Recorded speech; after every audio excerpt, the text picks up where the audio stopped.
अगर मार्केट में आपका 5 लाख, 50 लाख या 5 करोड़ या 10 करोड़ अटका हुआ है तो ये वीडियो आपके वो पैसे रिकवर करा सकता है और बिजनेस को बचा भी सकता है। दोस्तों, आज मैं बिजनेस की सबसे डेंजरस टॉपिक पे बात करने वाला हूँ। और ये जब मैं अपनी लाइव वर्कशॉप पे जब 500-1000 लोग हॉल में बैठे होते हैं, मैं पूछता हूँ आपके कितने पैसे बाजार में फंसे हुए हैं, अटके हुए हैं, मरे हुए हैं। नंबर सुन के होश ठिकाने आ जाते हैं, रोंगटे खड़े हो जाते हैं। कोई बोलता 5 करोड़, कोई बोलता 10 करोड़, कोई बोलता 50 लाख। इतना पैसा बाजार में लोगों का अटका हुआ है। और मैं एक बात का चैलेंज करता हूँ, अगर आप बिजनेस ओनर हो तो जो मैं आज इस वीडियो में बात करने वाला हूँ उसने कहीं ना कहीं आपको रातों को जगाया जरूर होगा। जी हाँ, मैं बात कर रहा हूँ स्टक पेमेंट की, फंसी हुई पेमेंट की, जो आज एक बड़ा ही खतरनाक टॉपिक है हर बिजनेस के लिए। और कहीं ना कहीं अगर आप उधार देते हो तो आपके साथ भी ऐसा हुआ होगा। कस्टमर ने ऑर्डर दिया, आपने माल खरीदा, बनाया, लेबर को पेमेंट करी, इनवॉइस बनाई, डिस्पैच करी और उसके बाद फोन उठना बंद, शांति, ईमेल का जवाब बंद, व्हाट्सएप पे ब्लू टिक भी नहीं आ रहा है। 30 दिन गुजर गए, 60 दिन गुजर गए, 90 दिन गुजर गए, 100 दिन गुजर गए, पेमेंट का दूर दूर तक पता नहीं। और अगर ये दर्द आपने झेला है तो कमेंट में लिखो पेमेंट, क्योंकि जो मैं आज आपसे शेयर करने वाला हूँ वो थ्योरी नहीं है, 45 साल का तजुर्बा है कि कैसे फंसी हुई पेमेंट निकालें और कैसे पेमेंट को फंसने ही ना दें, अवॉइड करें। ये सारी चीज़ें इस वीडियो में बताऊंगा। और बिजनेस के कैश फ्लो को बनाएं सुपर पावर अपनी। एक कहानी सुनाता हूँ। एक दिन एक बिजनेस ओनर मेरे पास आया, टर्नओवर भाई 18-20 करोड़, प्रॉफिट भी ठीक ठाक था, लेकिन चेहरे पे ऐसा टेंशन के जैसे झुर्रियाँ पड़ गई हो भैया। मैं पूछा क्या हुआ भैया, इतना टेंशन लेके क्यों घूम रहे हो? बोले सर मेरा बिजनेस बंद होने वाला है। अरे भैया क्या हो गया? देखो भैया जरा बैलेंस शीट दिखाओ। वह बैलेंस शीट देखी, कस्टमर थे, ऑर्डर थे, प्रॉफिट था, सेल्स थी, सब कुछ था भैया।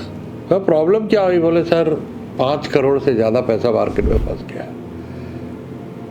वेंडर्स को देने के लिए पैसा नहीं है, सैलरीज देने के लिए नहीं है, रेंट देने के लिए नहीं है, पीएफ, जीएसटी, टीडीएस, उसकी तो बात ही छोड़ो। तो दोस्तों, बिजनेस लॉस की वजह से नहीं मर रहा है, रिसीवेबल बना लेनदारी, उसकी वजह से मर रहा है। मैं दुबई में एक बार अरबपति मेरे दोस्त थे, उनके बड़े सारे मॉल थे। मैं कहा भाई तुम सुबह उठ के सबसे पहला काम क्या देखते हो? बोले मैं देखता हूँ मेरे को लेना क्या है, मुझे देना क्या है और मेरे पास स्टॉक कितना है। 3 चीज़ें तो मुझे रोज़ सुबह चाहिए ही चाहिए, क्योंकि मेरे इतने सारे स्टोर है, चेन ऑफ स्टोर है, कि अगर मेरी लेनदारी बढ़ गई और देनदारी भी बढ़ गई और उसके बाद स्टॉक भी बढ़ गया तो मेरा धंधा खत्म हो सकता है। तो बिजनेस में 3 चीज़ें ज़रूरी हैं, टर्नओवर, प्रॉफिट और कैश फ्लो। और इनमें जो सबका बाप है, जो किंग है, cash is king, cash flow. तो इसलिए मैं बार बार बोलता हूँ भैया, टर्नओवर वैनिटी है, प्रॉफिट सैनिटी है, कैश इज किंग।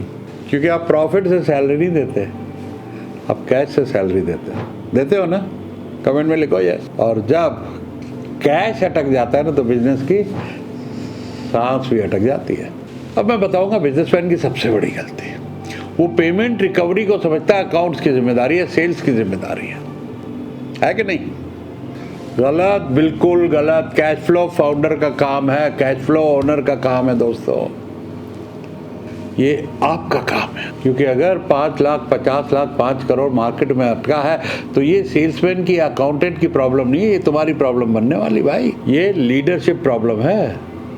सवाल ये उठता है कि पेमेंट अटकते क्यों है? ध्यान सुनना। रीज़न नंबर 1 है रॉन्ग कस्टमर। कई लोग कस्टमर देखते हैं लेकिन उसकी क्रेडिट वर्दीनेस, मतलब उसकी औकात नहीं देखते कि भैया उधार देने लायक भी है कि नहीं, उसकी रेपुटेशन है कि नहीं है। ऑर्डर देखते हैं, पेमेंट का बिहेवियर नहीं, कोई टर्म्स नहीं। ऑर्डर आ गया, खुश हो गए, पार्टी कर लीजिए, बहुत बड़ा ऑर्डर मिला।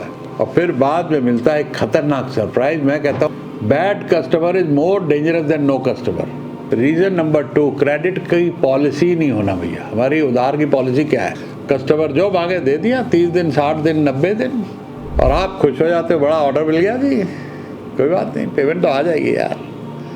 और ग्राहक भी बोलता है बच्चा है तो मेरा, दे दूंगा पेमेंट यार, घर की बात है। लेकिन रियलिटी है भाई, तुम धंधा नहीं कर रहे, तुम देना बैंक को, तुम कस्टमर को फाइनेंस कर रहे हो, तुम लोन ले रहे हो और उसको फाइनेंस कर रहे हो, उसके धंधे को। तो वो लोग खुद लेना लोन, अपने धंधे खुद फाइनेंस करें। Reason number 3, fear. भैया कस्टमर नाराज़ हो जाएगा। अरे नाराज़ तुमको होना चाहिए, पैसा तुम्हारा लेट हो रहा है, तुम तकाजा कर रहे हो, कस्टमर नाराज़ हो जाएगा। एक हमारे दोस्त थे भैया, उनकी मांगने की बड़ी आदत थी पैसे। एक दिन आए, भाई साहब एक 50,000 देना। मैंने कहा नहीं है। कहा आप फुकरे क्यों रहते हो? मैं कहा हैं, अब पैसे तू मांग रहा, फुकरा मैं हुआ? कौन फुकरा हुआ?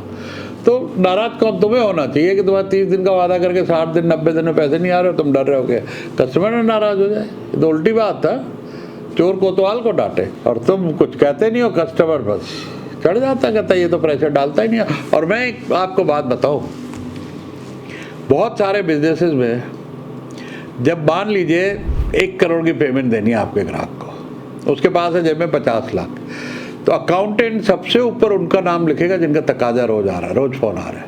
वो खुद भी परेशान है और बॉस का भाई इसका फ़ोन बहुत आ रहा है यार, इसको पैसे पहले देते हैं, ये इसने तो कुछ फ़ोन ही नहीं किया, इसको रहने दो, इसको अगले महीने देखेंगे।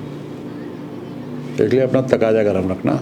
तो भैया पहला स्टेप ये करो कि अपनी जो रिपोर्ट बने ना, एजिंग वाइज होता है भाई, 30 दिन तक किसका ड्यू, 60 दिन किसका, 90 दिन किसका, 120 दिन। 90 दिन वालों से ऊपर वालों को तो बिल्कुल रेड में है, उसके ऊपर तो बैंड बाजा बारात लेके चढ़ जाओ, क्योंकि ये कस्टमर भी जाएगा और आपका पैसा भी जाएगा। सबसे भैया शॉकिंग बात यह है कि जब मैं देखता हूँ लोगों के पास रिपोर्ट ही नहीं होती कि कितना कितना कहाँ पैसा ड्यू है।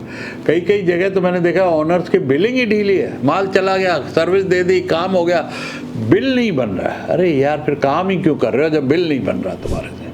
मतलब काम कर दिया, बिल नहीं बन रहा है, तो फिर काम करने का फ़ायदा क्या? कम कर लो थोड़ा, अपने आप से बिल बना लो यार। तुमने काम किया है तो पैसा तो उसी दिन बिल बनना चाहिए। मैं अभी कल वीडियो बनाया किसी का, भैया एडवांस पेमेंट, इकोनॉमिक टाइम्स ने मुझे बुलाया था स्पीच के लिए पिछले फ्राइडे, पैसे एडवांस में आए तब मैं स्पीच देने के लिए गया। कौन बाद में यार तकाजा करता रहे, कितना भी बड़ा कस्टमर हो, कितनी भी बड़ी कंपनी हो, अच्छे सभी हैं, लेकिन आपका पैसा आपके घर आ जाना चाहिए भैया। मैं तो ये बात जानता हूँ, क्योंकि जब तक रिपोर्ट नहीं होगी यार पैसा तुम रिकवर नहीं कर पाओगे। अब है कस्टमर को ग्रेडिंग करो, ये एक कस्टमर है पैसा टाइम पे देता है, इसको भैया हम 60 दिन का उधार देंगे। ये कस्टमर मीडियम है, कभी कभी ऊपर नीचे करता है, इसको 30 दिन का उधार देंगे और अमाउंट भी फिक्स कर दो, इतना उधार देंगे। ये कस्टमर कभी वादे में पैसा देता नहीं है, इसको बिल्कुल उधार नहीं, एडवांस पेमेंट पे काम करना है।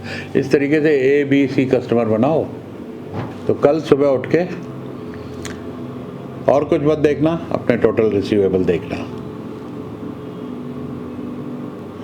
और फिर इमेजिन करना कि ये पैसा आपके बैंक में आ जाए, अकाउंट में आ जाए तो फिर क्या होगा। बस ये सोच के देखना। दोस्तों बिजनेस सेल से नहीं कैश फ्लो से चलता है और कैश फ्लो पेमेंट कलेक्शन से बनता है। मैं आपसे एक कमिटमेंट चाहता हूँ आज के बाद, ध्यान से सुनना, आज के बाद आप सेल्स हीरो नहीं बनोगे, आप टर्नओवर हीरो नहीं बनोगे, आप कैश के हीरो बनोगे, कैश के किंग बनोगे। कमेंट में लिखिए किंग।